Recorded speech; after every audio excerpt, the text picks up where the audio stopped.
Ystäväni, eilen aamulla, 18. kesäkuuta, Moskovassa, Venäjän pääkaupungissa, Ukraina aloitti suurimman drooni- ja ohjushyökkäyksen, joka on koskaan kohdistunut Moskovaan tämän sodan aikana. Tässä videossa käymme läpi kaikki valokuvat, videot, reaktiot ja jokaisen tämän iskun osa-alueen. Ja materiaalia on niin paljon, että jos ottaisin mukaan jokaisen kuvakulman, koska moskovalaiset rakastavat kuvata kaupunkinsa palamista, olisimme täällä aamuun asti. Joten vain tärkeimmät. Aloitamme näyttämällä pienen havainnollistuksen siitä, miltä se näytti. He todella hyökkäsivät jalostamoon. Tuo on ukrainalainen drooni. Tämä havainnollistaa, millä hyökkäys tehtiin. Huomaa, että drooniverkot ovat jo valmiina täällä. Tarkoitan, että tätä jalostamoa suojaavat ilmatorjuntajärjestelmät ja drooniverkot. Yksi drooni syöksyy alas, ja vain 3 sekunnin kuluttua toinen syöksyy alas. Ja näemme venäläisen ilmatorjuntaohjuksen missaavan molemmat. Tämä nimenomainen video havainnollistaa täydellisesti, miten koko hyökkäys eteni. Hyvä on, mennään suoraan asiaan. Aloitamme siitä, mitä ukrainalaiset itse asiassa käyttävät, koska he käyttävät jotain uutta. Jotain, mitä emme ole aiemmin nähneet. Katso tuota. Tuo ei ole Shahed. Se on ukrainalainen drooni. Ja ulkonäön perusteella se on pienempi kuin Shahed. Ja se on muuten paljon nopeampi. Katso sitä. Se näyttää Shahedilta, mutta se on nopea. Ja se on Behemoth-drooni. Behemoth on hyvin erityinen ukrainalainen drooni. Se jäljittelee Shahedia. Se on vain hieman nopeampi. Mutta kyseessä eivät olleet vain droonit, vaan myös Lute-droonit, Behemoth-droonit sekä ukrainalaiset Boris-risteilyohjukset, jotka näet tässä. Kyllä, Ukraina valmistaa omia risteilyohjuksiaan, mikä on itsessään aika uskomatonta. Tässä näemme jälleen 2 erillistä Behemoth-droonia lähestymässä Moskovaa. Ja kun yhdistämme kaiken tämän kuvamateriaalin, on olemassa paljon materiaalia ihmisistä, jotka kuvaavat yläpuolella lentäviä droneja ja risteilyohjuksia. Voit vain selata, valita suosikkisi ja nauttia. Mielenkiintoinen seikka on, että eilen hyökkäyksen aikaan Euroopassa oli käynnissä Eurosatellite-puolustusmessut, ja Firepoint oli paikalla. Valmistaja, ukrainalainen yritys, joka tekee Moskovaan iskeneitä Lute-lennokkeja, oli läsnä näillä messuilla. Ja heidän osastollaan he itse asiassa näyttivät suorana lähetyksenä, miten he iskivät Moskovaan.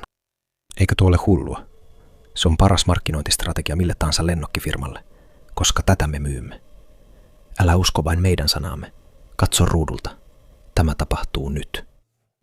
Tämä oli suoraa lähetystä. Se on hullua. Mutta tähän se ei lopu. Se menee pahemmaksi tai paremmaksi, riippuen siitä, kummalla puolella Venäjän rajaa olet. Koska tässä on Ukrainan puolustusministeri eilen yhdessä Saksan puolustusministerin ja delegaation kanssa. Ja hän näyttää heille. Katsokaa tuota. Hän todella nauttii olostaan. Hän näyttää heille suorana, kuinka he iskevät Moskovan sydämeen. Lennokki, öljynjalostamo, Venäjän sydän ja Moskovan sydän. Tämä on hullua. Toinen video näyttää meille ukrainalaisen lennokin liitävän rauhallisesti öljynjalostamon yllä ja näemme selvästi lennokkiverkon. Joten tämä jalostamo on niin tärkeä, toisin kuin muut jalostamot, jossa lennokkiverkkoja ei asenneta, koska varat yleensä varastetaan. Ei täällä. He todella asensivat lennokkiverkot puolustautuakseen tällaiselta hyökkäykseltä. Katso näitä verkkoja. Ne ovat kalliita asentaa näin suurelle alueelle. Mutta niistä ei ollut apua. Niistä ei ollut mitään apua näitä droneja vastaan. Muuten, kaikki mitä juuri näit, oli hyvin rajattu alue. Tämä on jalostamon sydän, jossa öljy jalostetaan öljytuotteeksi, kuten dieseliksi, bensiiniksi, polttoöljyksi, masuutiksi, lentopetroliksi ja nestekaasuksi. No, tämä nimenomainen osa asennettiin vuonna 2020. Siitä on 6 vuotta. Venäjän Gazprom käynnistää $1,3 miljardin arvoisen Europlus-kompleksin Moskovan jalostamolla. 24. heinäkuuta 2020. Olen iloinen voidessani ilmoittaa, että sitä ei enää ole. Se on nyt tuhottu. Tämä hyökkäys maksoi siis reilusti yli miljardin, mahdollisesti paljon enemmänkin. Näemme jo tämän hyökkäyksen hyvin suoran seurauksen. Tässä on yksi Moskovan huoltoasemista, vaihtamassa öljyä ja muuttamassa bensan hintoja suorassa lähetyksessä. kirjaimellisesti suorassa lähetyksessä. Kaveri valitsee ja syöttää uusia hintoja tietokoneelle. Näet, että hän vaihtaa niitä käsin. Tätä on hienoa katsoa. Tarkoitan, että bensan hintojen ei pitäisi muuttua tuolla tavalla. Mutta jos jalostamosi joutuu iskun kohteeksi ja palaa silmiesi edessä, kai sinun täytyy syöttää kalliimpi hinta, varmistaaksesi, että teet voittoa. No niin, entä ilmatorjunta? Tarkoitan, että Moskova on kaikkein vahvimmin puolustettu alue Putinin henkilökohtaisen Vaidain-palatsin jälkeen. Moskova on koko Venäjän vahvimmin ilmatorjunnalla suojattu alue. No, niin on. Se on totta. Joten tämän taustan pohjalta tuon teille eilisen iskun ikonisimman hetken. Katsotaan se ja nautitaan. Tämä hetki tullaan muistamaan historiankirjoissa. Se päätyy julisteisiin. Katsokaa tuota.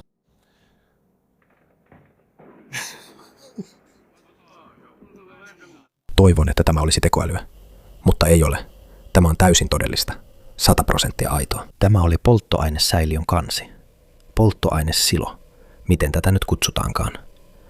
Nämä suuret valkoiset siilot, joissa öljyn jalostamot säilyttävät jalostettuja tuotteitaan.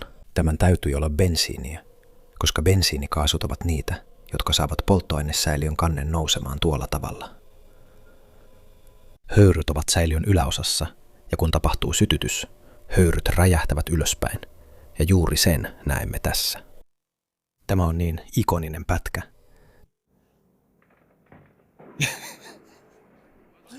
Mutta se pahenee, ystäväni. Tämä ei ollut ukrainalainen drooni. Ei. Tämän aiheutti venäläinen ilmatorjuntaohjus. Katsokaa tuota. Se lentää ilmassa, yrittää löytää ukrainalaisen droonin, mutta löytääkin polttoainesäiliön ja räjäyttää sen. Mikä historiallinen hetki. Tämä on oma tuli ja vielä iso sellainen. Muuten saatat ihmetellä, miten näin voi tapahtua. Miten venäläiset pystyvät vahingoittamaan itseään näin pahasti omilla ilmatorjuntaohjuksillaan? Joka kerta kun Ukraina hyökkää johonkin Venäjän kaupunkiin, näemme lukemattomia kertoja, kun heidän ohjuksensa osuvat heidän omiin rakennuksiinsa. Miten tämä on mahdollista? No, se on hyvä kysymys. Ja vastaus löytyy täältä, Moskovan kaduilta. Olemme moottoritiellä. En vitsaile. Tämä on vilkkaasti liikennöity moottoritie.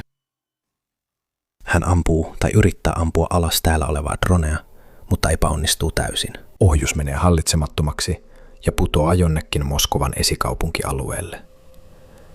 Nämä ohjukset eivät lennä pois, koska Moskova on niin suuri, minne tahansa se putoaa, se osuu rakennukseen tai kadulle. Koska Moskova on järjettömän suuri kaupunki. Tällaisen ohjuksen laukaiseminen kaupungin keskustassa moottoritiellä aiheuttaa melkein varmasti siviiliuhreja. Se on järjettömän typerää ja piittaamatonta, huolimatonta. Eikä mikään muu armeija, ei yksikään Naton armeija, tekisi niin. Mutta venäläiset tekevät niin. Siksi näemme niin paljon videoita, joissa heidän ilmatorjuntaohjuksensa vahingoittavat heidän omaa infrastruktuuriaan. Toinen esimerkki. Näemme ukrainalaisen lennokin. Se on Firepointin Lute-lennokki. Ja näemme, kuinka venäläinen ilmatorjuntaohjus lentää sen ohi, ei osu siihen lainkaan, ja saattaa sitten pudota jonnekin neuvostotyyppiseen kerrostaloon, ostoskeskukseen, kadulle tai leikkikentälle. Totta kai venäläinen propaganda vääntää tästä oman versionsa. Katso nyt tuota. Totta kai venäläinen propaganda väittää, että ukrainalainen drooni iski leikkikenttään. Mutta ei. Droonit iskivät öljyn jalostamoon. Siinä kaikki. Venäläiset ilmatorjuntaohjukset osuivat kaikkeen Moskovassa, mukaan lukien siihen valtavaan polttoainesäiliöön. Tässä on laajakulmavideo Moskovasta. Se näyttää helvetiltä. Kaikki palaa. Se ei ole yksi tulipalo. Niitä on kuin 7. Lasketaanpa ne. 1, 2, 3, 4, 5, 6. Laskinko 6 tulipaloa? 7, 8. Meillä on 8 tulipaloa Moskovassa ja niitä tulee lisää. Mutta ystäväni, tässä seuraavassa erittäin mielenkiintoisessa kuvamateriaalissa voimme itse asiassa nähdä, miltä droonin jäänteet näyttävät. Ukrainalaiset ja venäläiset molemmat, aina kun tapahtuu hyökkäys, he väittävät, että ammuimme alas näin ja näin monta, ja vahingot johtuivat putoavista ja palavista droonien jäänteistä. Useimmiten kumpikaan osapuoli ei saa tätä oikein. Yleensä droonien jäänteet eivät käyttäydy näin. Se on vain tapa vähätellä vihollisen yrityksiä hyökätä sinua vastaan. Mutta tässä nimenomaisessa videossa droonin jäänteet ovat todella tappavia. Katso itse. Nute-drooniin osui itse asiassa venäläinen ilmatorjuntaohjus. Todella harvinainen hetki. Ja sinä olet täällä todistamassa sitä. Ja drooni putoaa varaston päälle ja räjähtää. Nuo ovat droonin jäänteitä ja ne ovat todella tappavia.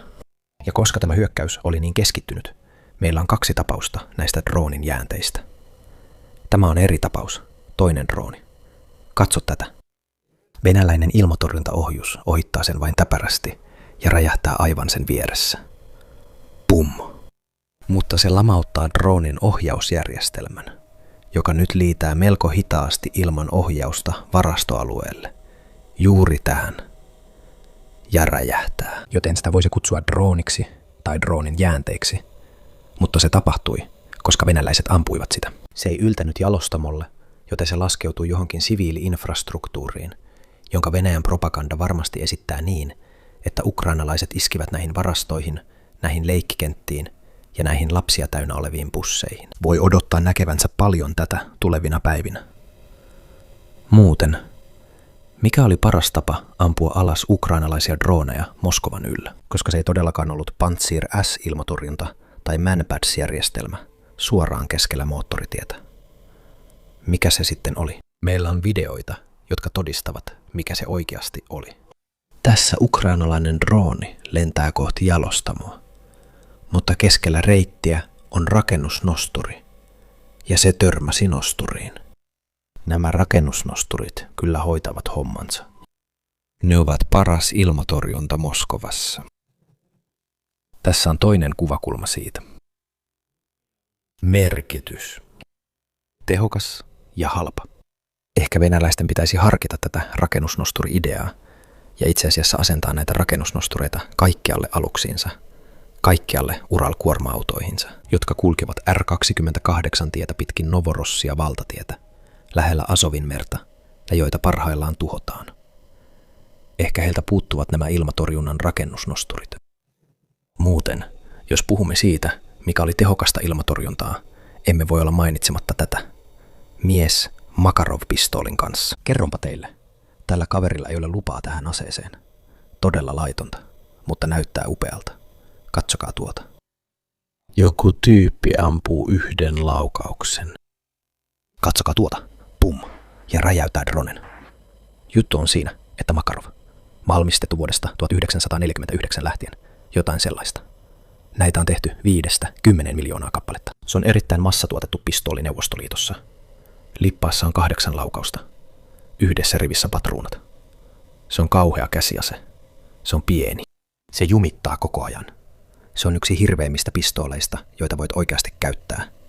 Se ei ole lainkaan luotettava. Mutta tämä kaveri onnistui ampumaan yhden laukauksen ja räjäyttämään tämän lennokin. Miten? Mitä? Tämä on vuosisadan laukaus. Hän polttaa samalla tupakkaa. Ehdottomasti luvaton ase. Mutta hei, tämä on Venäjä. Kaikki muu kuin virallinen ilmatorjunta puolustaa kaupunkia paremmin kuin virallinen ilmatorjunta. Se on hullua. Mutta nyt, ihan oikeasti, puhutaan hetki ilmatorjunnasta. Ja tämä on myös isku länsimaiselle ilmatorjunnalle, koska jokainen ilmatorjunta maailmassa voidaan ylittää. Se voidaan kuormittaa niin, ettei se pysty vastaamaan, vaikka se olisi yhtä laaja kuin Moskovan. Venäläiset väittävät ampuneensa alas ainakin 170 ukrainalaista droonia tänä aamuna. Mutta jokainen laukaus vaatii uudelleen latauksen, eikä ohjuksia ole loputtomasti saatavilla. Tässä näemme, että droonit pääsevät ohjusjärjestelmien ohi, jotka joko lataavat uudelleen tai joilta on ohjukset loppuneet. Sama voi tapahtua mille tahansa maalle maailmassa tänä päivänä, riippumatta siitä, millainen ilmatorjunta niillä on. Ennen kuin jatkamme, meillä on vielä paljon analysoitavaa. Minun täytyy näyttää teille Ukrainan presidentti, Volodymyr Zelenski, ennen kuin hänestä tuli presidentti. Tiedättehän, hän on näyttelijä, koomikko ja liikemies. Tässä on Zelenski, koomikko. Paikalla on täällä, aha. Vladivostok on täällä. Siberia on täällä. Ural on täällä. Moskva. Missä Moskova on? Kaikkia 4 raajaa käytetään. Missä se on? Ja hän panee Moskovaa. Hän nauttii siitä. Se on Ukrainan presidentti, ystäväni, joka osoittaa vehkeillään kohti Moskovaa ja näyttää siten olevan niskan päällä. Ja sitä hän onkin. Kuka olisi tiennyt, että yli vuosikymmentä myöhemmin tämä mies johtaa maata, joka lähettää satoja droneja itse Moskovaan, jota kohti hän tässä juuri nylkyttää ilmaa. Tuo on kohtalo, joka lyö sinua kasvoihin. Kukaan ei olisi voinut nähdä sitä ennalta. Kuuntele, opa. Olet saanut tarpeeksi. Mitä sinä teet? Ei, Moskova on iso. Tule nyt, Balshaya. Moskva, Balshaya. Opa. Tämä on puhdasta kultaa. Ja siis, tämä ei ole tekoälyä.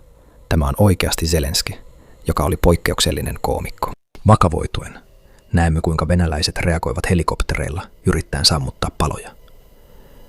Näemme 2 sammutushelikopteria. 3. helikopteri itse asiassa hakee vettä järvestä.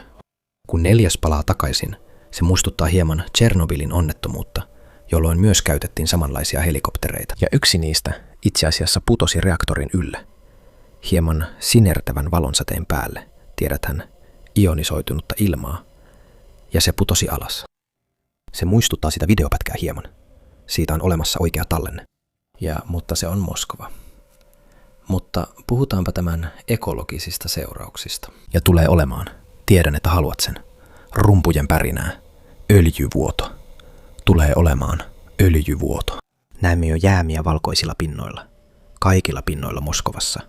Mutta tämä ei ole vielä öljyvuoto. Tämä on savua, joka nousee ylös. Ja, tiedät kyllä, tarttuu pintoihin, kosteisiin pintoihin. Mutta varsinaiset öljyvuodot, joita on tulossa, tulevat olemaan ilkeitä. Todella ilkeitä. Katso, miten se vahingoittaa autoasi. Se vahingoittaa maalipintaa.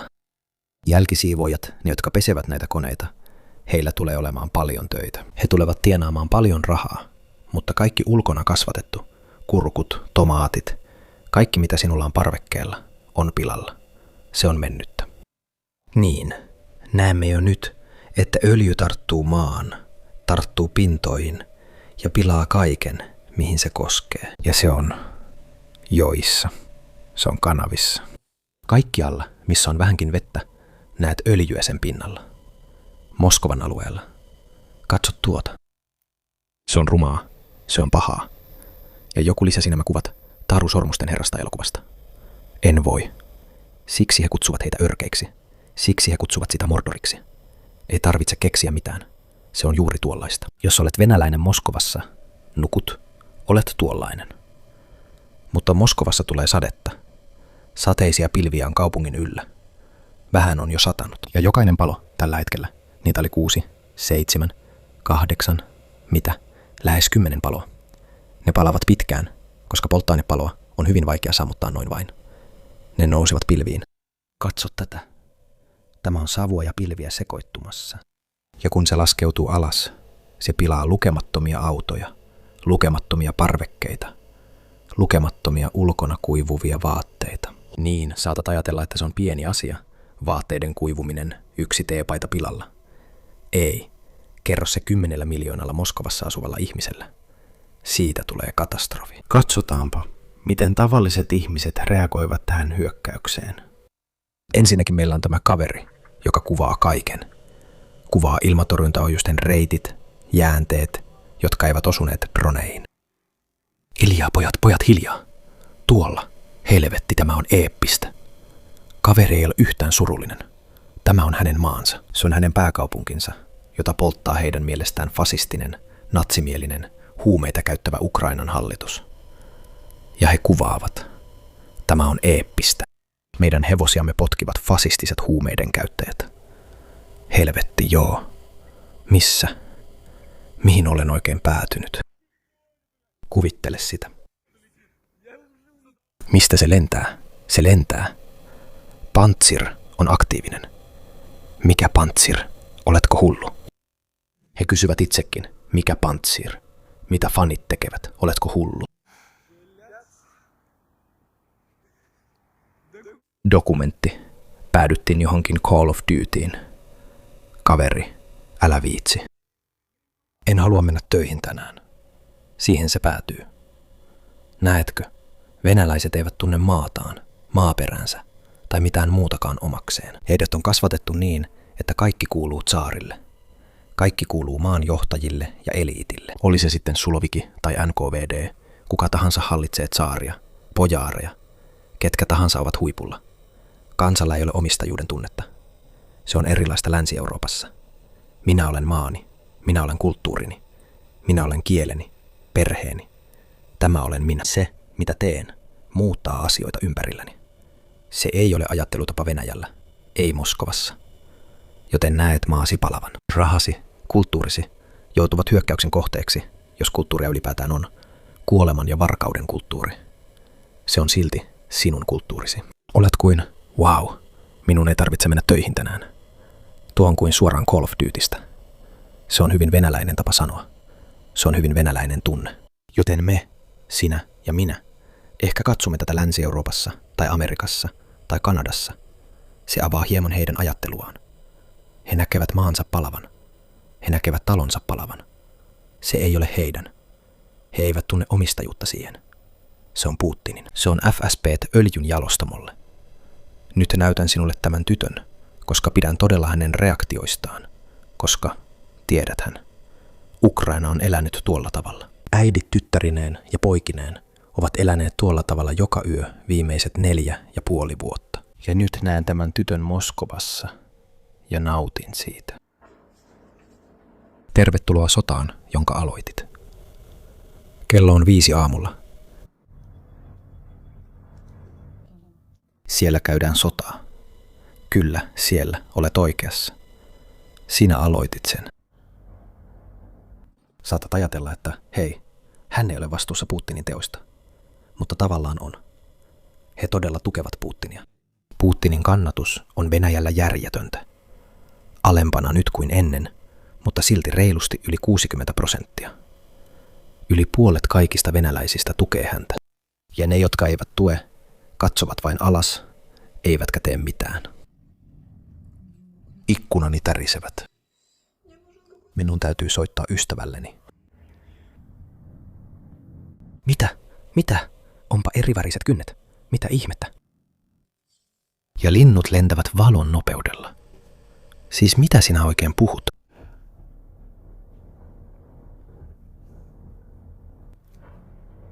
Tervetuloa sotaan, jonka sinä aloitit. Mikä se sanonta Amerikassa on? Joka kylvää tuulta, niittää myrskyn, eikö niin? Sitä me näemme täällä. Kaikki on muuttunut mustaksi ja ilmassa on palaneen käry. Joo, jokin palaa todella rajusti. Stressaannun ja menen ulos. Jokin räjähti siellä. Siinä se. Lähden nyt.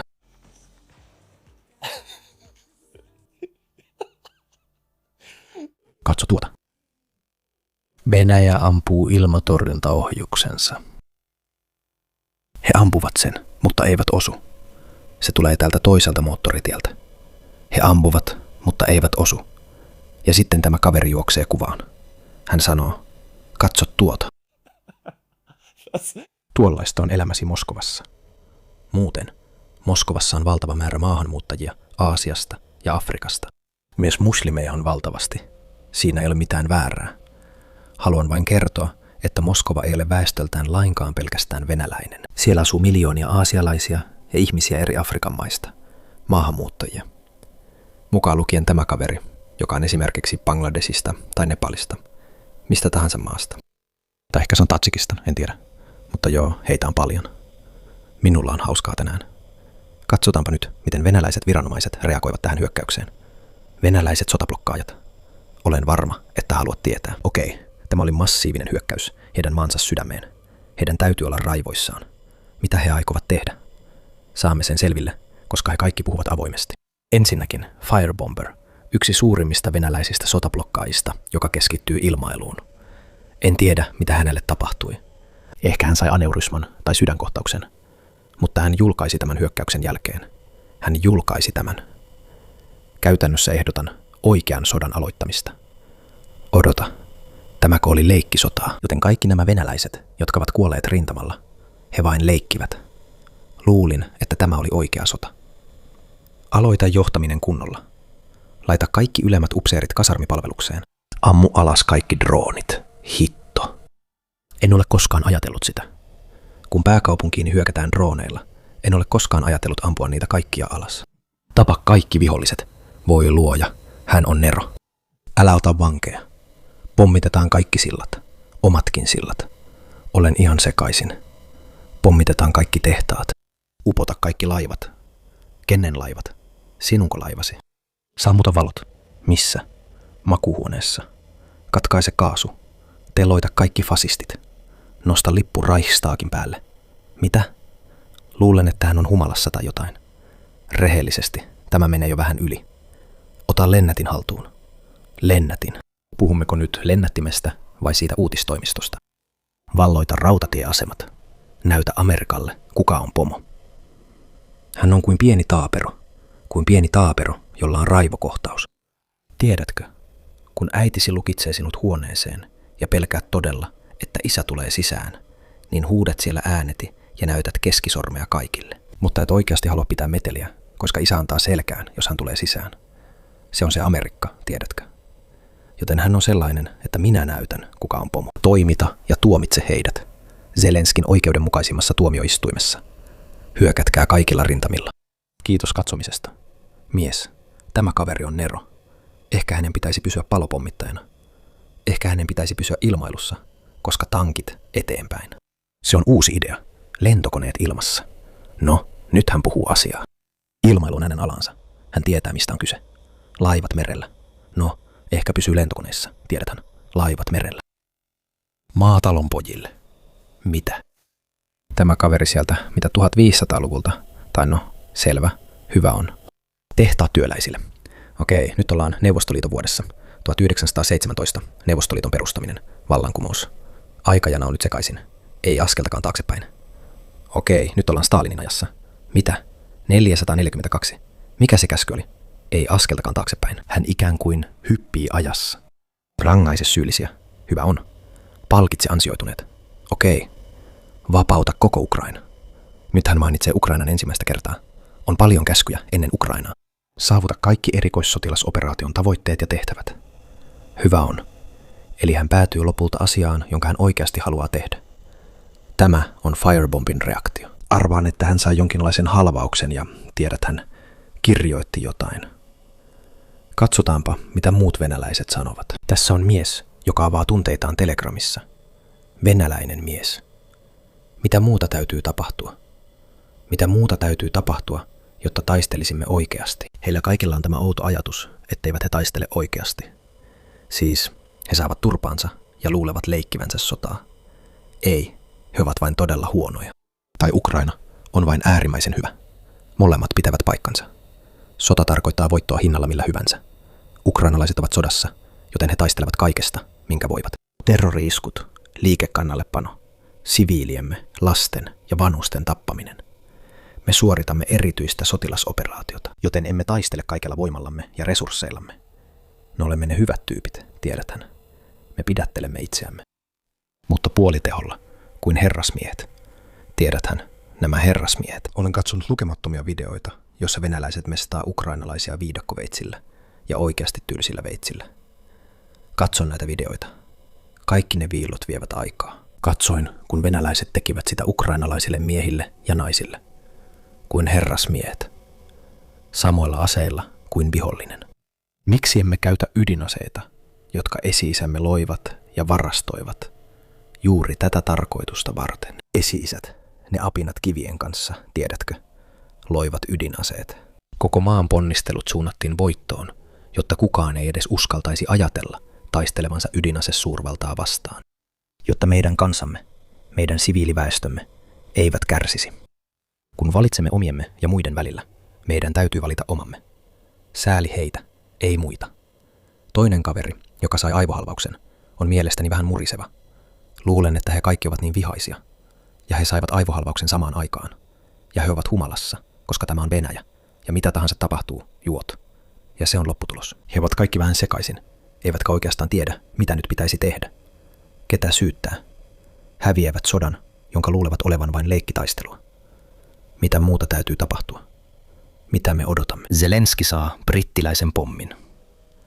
Asia on niin, että ruma totuus, jota he eivät halua nähdä, on se, että Ukraina pieksee Venäjää hitaasti omilla aseillaan. Valmistettu Ukrainassa, kehitetty ukrainalaisten toimesta. Hyvä on, katsotaanpa. Tämä on niin virallista kuin voi olla. Ja tämä on muuten kooste kaikista lähteistä. Ukrainan iskun jälkeen Moskovaan Duuman kansanedustaja Shurovlev vaati Venäjää alkaa taistella tosissaan. Jopa Duuman kansanedustaja sanoo näin. Tiedätkö mitä tämä on? Tässä on kyse siitä, että venäläiset uskovat omaan propagandaansa. Se on ollut niin syvällä ja niin pitkään, että ihmiset todella uskovat, ettei Venäjä taistele oikeasti, vaan että he suorittavat vain erityistä sotilasoperaatiota. Tämä ei ole sota. Yksinkertainen totuus on, että Venäjä on laittanut peliin kaiken, mitä heillä on. Kaiken. Näin he toimivat. Jos he epäonnistuvat, koska heillä ei ole enää mitään jäljellä. Jos he voittavat, koska he ovat laittaneet kaiken peliin ja he todella saavuttavat jotain. Ihmiset ovat langenneet omaan propagandaloukkuunsa, joka oli suunniteltu vihollista varten. Suunniteltu saamaan länsi pelkäämään venäläisiä, mutta he lankesivat siihen itse. Ja nyt he ovat kuin taistellaan oikeasti. He tulevat yllättymään, kun he tajuavat, ettei mitään muuta ole.